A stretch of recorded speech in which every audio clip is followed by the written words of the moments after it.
I am a huge nerd for creative writing, and more specifically, the writing of superpowers and the system that govern them in their stories. From the Lantern Corps and Flash Force in DC to Super Serums and Spider Bites in Marvel, there are many refined and detailed systems of gaining and using power in these fictional universes. Many of these stories have diverse ensembles of characters with unique powers and origins, but there is one series that reigns in my heart for having the most unique power system out there. JoJo's Bizarre Adventure is a manga series first published in 1987 in the popular Japanese magazine Weekly Shonen Jump. In its first two parts, it focuses on Jonathan and Joseph Joestar, the first of the Joestar lineage. Jonathan and Joseph both practice a mystical martial art called Hamon in order to defeat vampires and other ancient threats. The entire series follows the Joestar lineage and their battles against whatever evil exists in their part, but it isn't until the third part of the series that the power system of stands is introduced. Stands were a game changer for the series, where before main characters and antagonists had the constraints of their own body when it came to their power, stands are powers that can manifest in almost any form and give almost any power. This allows not only for characters with more unique powers, but for more strategic battles to occur between these unique powers. In JoJo, many of the fights consist of the main character searching for the user of a stand that they are currently under the effect of. This happens in the fights against the Sun, Highway Star, and Black Sabbath.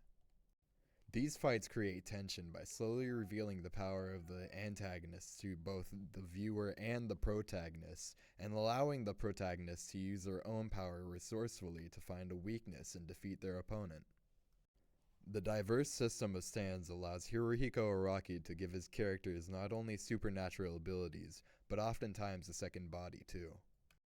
This brings me to how Araki writes and designs his stands and stand users, and how you can create a custom stand of your own. Hirohiko Araki has said that often he will start with the concept of an ability, then write a character whose personality would perfectly match such a power. In the case of writing a stand for yourself, however, you would have to look at your personality and think over what kind of power a person of your character would have. Coming up with an original stand power can be tricky, however, as Araki has already gotten to so many popular powers by now. Some examples of powers given to stand users in the series are the World, which can stop time, Crazy Diamond, which can repair or heal anything broken, and Whitesnake, which can steal other people's abilities and memories. Many stands also have unorthodox powers, such as Tubular Bells, which can create living balloon animals out of metal.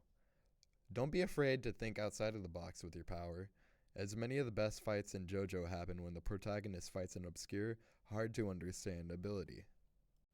While thinking of powers that my stand would have, I thought of emotional creation, the power to manifest physical objects or beings based on emotions it absorbs from others.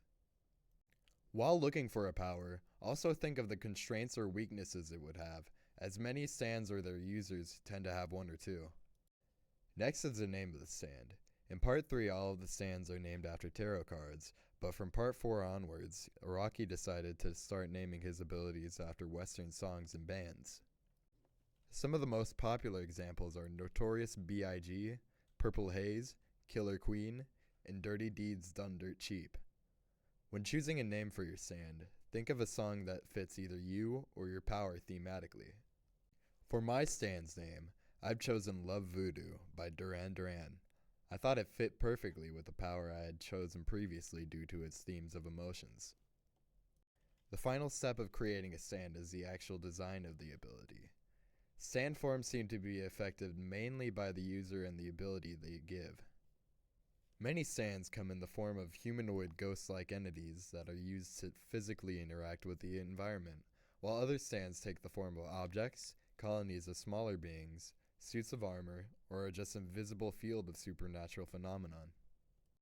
Many stands have unorthodox designs, including Bad Company, which is an army of miniature soldiers, tanks, and helicopters, Metallica, which resides inside its user and allows him to control iron, Burning Down the House, a pocket dimension that its user and their allies can access, and Rat, a summonable machine gun shared between two rats. Sands with certain abilities will have design aspects that reflect or help their power. Many Sans designs reflect their user and their personality, such as Soft and Wet sharing several visual symbols with its user Josuke. For my San Love Voodoo, I chose for my Sans design to change depending on the emotion used, similar to the previously mentioned Tubular Bells. When designing a San, be creative and include details on yourself or references to its power and name. There's so much that I love about this series and so much more I could have elaborated on, but for now, that's where we'll end it. Thanks for watching.